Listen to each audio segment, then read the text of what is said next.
नमस्कार दोस्तों, मैं डॉक्टर अमन पांडे अपने यूट्यूब चैनल डॉक्टर अमन होम्योपैथी में आप सबका हार्दिक स्वागत करती हूँ। फ्रेंड्स, आज मैं बात करने वाली हूँ बहुत ही कॉमन प्रॉब्लम के बारे में, जो कि एक नेचुरल प्रोसेस होती है महिलाओं में, तो जिसका नाम है मेनोपॉज, यानी इसको हिंदी में रजोनिवृत्ति भी कहते हैं। तो फ्रेंड्स, पूरे वीडियो में मैं आज डिटेल में इसी के बारे में बात करने वाली हूँ कि मेनोपॉज क्या होता है, इसके कॉजेज़ यानी इसके कारण क्या होते हैं, इसके सिम्टम्स यानी लक्षण क्या क्या हम लोग को देखने को मिलते हैं, इसकी कौन कौन सी फेजेस होती हैं, इसके क्या रिस्क फैक्टर होते हैं यानी कि इसके कॉम्प्लिकेशन क्या क्या हो सकते हैं, और इसके बहुत ही इफेक्टिव होम्योपैथिक ट्रीटमेंट के बारे में डिटेल में बात करूंगी। तो फ्रेंड्स, चलिए बात करते हैं कि मेनोपॉज क्या होता है। फ्रेंड्स, मेनोपॉज एक नेचुरल प्रोसेस होती है जो कि रिप्रोडक्टिव एज जो होती है वो जब ख़त्म होने लगती है, यानी कि 45 से 55 के उम्र की जो एज होती है, उस दौरान ये हम लोग को प्रोसेस देखने को मिलती है, जिसमें हम लोग का जो रिप्रोडक्टिव साइकिल रहता है यानी कि मेंस्ट्रुअल साइकिल रहता है वो सीज होने लगता है, हम लोग मेनोपॉज कहते हैं। तो फ्रेंड्स, जो ओव्यूलेशन होता है यानी कि इसकी प्रोसेस की बात करें अगर, तो जो ओव्यूलेशन होता है यानी कि इसकी जो फेजेस होती हैं मेंस्ट्रुअल साइकिल की रिप्रोडक्टिव एज में जो चलती हैं, यानी कि हमारा जो मेंस्ट्रुअल साइकिल होता है, फिर वहाँ पे अंडा बनना स्टार्ट होता है, फिर ओव्यूलेशन की पीरियड आती है जहाँ पे अंडा फूटता है, फिर उसके 14 दिन के बाद फिर से मेंस्ट्रुअल साइकिल स्टार्ट हो जाती है। तो फ्रेंड्स, इसमें जो हार्मोन्स होते हैं हमारे एस्ट्रोजन और प्रोजेस्टेरॉन, इनका बहुत ही मेन रोल होता है। लेकिन जब मेनोपॉज वाली स्टेज आने वाली रहती है तो उस दौरान हमारा जो एस्ट्रोजन लेवल है वो घटने लगता है, जिसकी वजह से हमारा ओव्यूलेशन भी घटने लगता है धीरे धीरे, और फिर इसके बाद हम लोग को मेनोपॉज की स्थिति देखने को मिलती है। तो फ्रेंड्स, ये तो इसकी प्रोसेस की बात हो गई। अब इसके कॉजेस की बात कर लेते हैं कि कौन कौन से कारणों की वजह से हम लोग को ये मेनोपॉजल स्टेजेस देखने को मिलती हैं। तो फ्रेंड्स, एक पहली कॉज तो यही हो गया कि नेचुरल एजिंग, यानी कि नेचुरल फिनोमिना होता है 45 से 55 की एज के बीच में, जो कि मेनोपॉज हम लोग को देखने को मिलता है। सेकंड बात करें जिसमें ओवरेक्टॉमी, यानी कि किसी कारण की वजह से अगर ओवरी रिमूव कर दी जाती है तो उस कारण की वजह से भी हम लोग को मेनोपॉज की स्थिति देखने को मिलती है। थर्ड कॉज की बात करें तो या फिर किसी कैंसर की वजह से वहाँ पे कीमोथेरेपी या फिर रेडिएशन वगैरह हुआ हो, तो उसकी वजह से भी हम लोग को मेनोपॉजल स्टेजेस देखने को मिलते हैं। तो फ्रेंड्स, ये तो कुछ इसके कॉजेस हो गए। अब इसके सिम्टम्स यानी लक्षण की बात कर लेते हैं कि क्या क्या लक्षण हम लोग को देखने को मिलते हैं इसमें। तो फ्रेंड्स, सबसे पहला लक्षण हम लोग को यही देखने को मिलता है कि जो पेशेंट होती है उसको बहुत डिस्मेनोरिया की कंडीशन देखने को मिलती है, बहुत ज़्यादा ही उसको क्रैम्प्स आते हैं, इरेगुलर ब्लीडिंग देखने को मिलती है, यानी कि कभी बहुत ज़्यादा हैवी ब्लीडिंग देखने को मिलती है, कभी स्कैंटी ब्लीडिंग देखने को मिलती है, हॉट फ्लैशेस उसको देखने को मिलते हैं, ऐसा लगता है चेहरा बिल्कुल लाल हो जाता है पेशेंट का। नाइट स्वेटिंग यानी रात के समय उसको बहुत ज़्यादा पसीना देखने को मिल सकता है, नींद उसकी डिस्टर्ब हो जाती है, उसको बहुत ज़्यादा चिड़चिड़ापन देखने को मिलता है, डिप्रेशन में पेशेंट जाने लगती है, एंग्जाइटी बहुत ज़्यादा देखने को मिलती है, लॉस ऑफ लिबिडो देखने को मिलता है, वेजाइनल ड्राइनेस देखने को मिलती है। तो फ्रेंड्स, ये सारे लक्षण मोस्टली हम लोग को उस दौरान देखने को मिलते हैं, जिससे महिला बहुत ही ज़्यादा ग्रसित हो जाती है। तो फ्रेंड्स, ये तो इसके लक्षण रहे। अब इसके फेजेस की बात कर लेते हैं कि कौन कौन सी फेजेस हम लोग मेनोपॉज के दौरान देखने को मिलती है।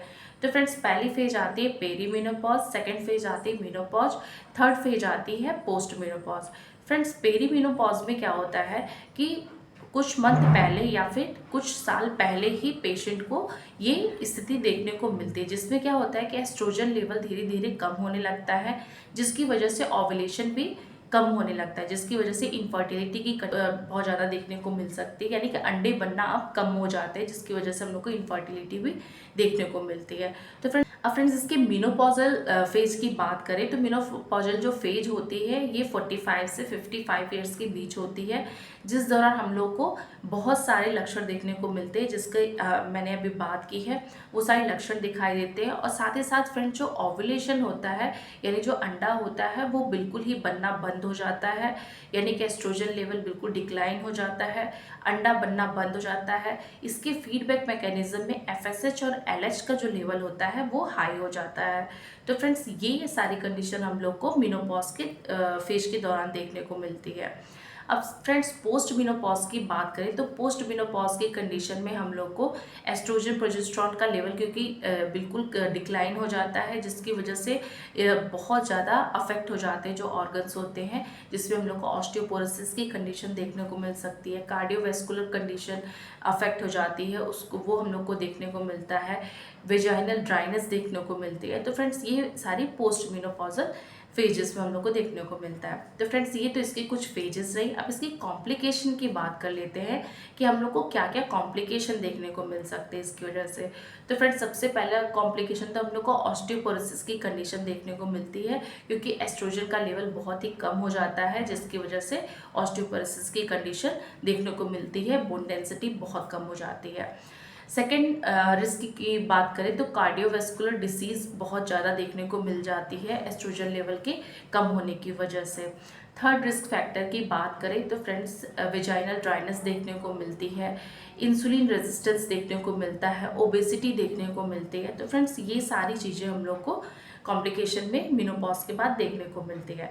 तो फ्रेंड्स ये तो सारी कुछ कॉम्प्लिकेशन रहे हैं। अब इसके बहुत ही इफेक्टिव होम्योपैथिक ट्रीटमेंट के बारे में बात करते हैं कि कौन कौन सी होम्योपैथिक मेडिसिन इफेक्टिव होती हैं।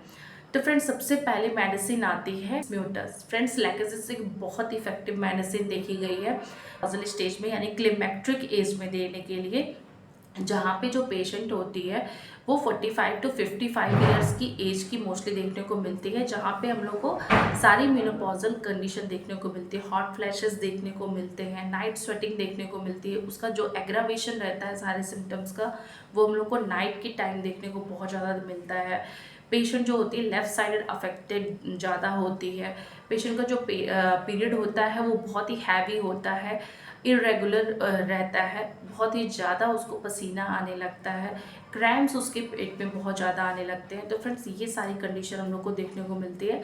तो लैकेसिस की 30 पोटेंसी 5-5 वो सुबह दोपहर शाम देते हैं, बहुत ही अच्छे रिजल्ट देखने को मिलते हैं।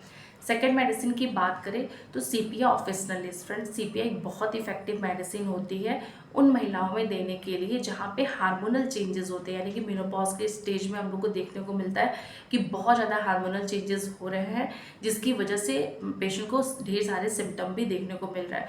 तो फ्रेंड्स वही स्टेज यहाँ पे देखने को मिलती है कि यहाँ पे हार्मोनल चेंजेस की वजह से जो कंडीशन देखने को मिलती है, हॉट फ्लैशेस वगैरह, इरेगुलरिटी इन मेंस्ट्रुएशन, ये सारी कंडीशन देखने को मिलती है। बियरिंग डाउन सेंसेशन सीपीएम देखने को मिलता है, मूड चेंजेस यानी इरिटेबिलिटी, इंडिफरेंस बहुत ज़्यादा देखने को मिलता है, कॉन्ट्राडिक्शन, एग्रावेशन देखने को मिलता है। तो फ्रेंड्स ये सारी कंडीशन अगर हम लोग को देखने को मिलती है तो सीपीआर की 30 पोटेंसी 5-5 वो सुबह दोपहर शाम देते तो बहुत ही अच्छे रिजल्ट देखने को मिलते हैं।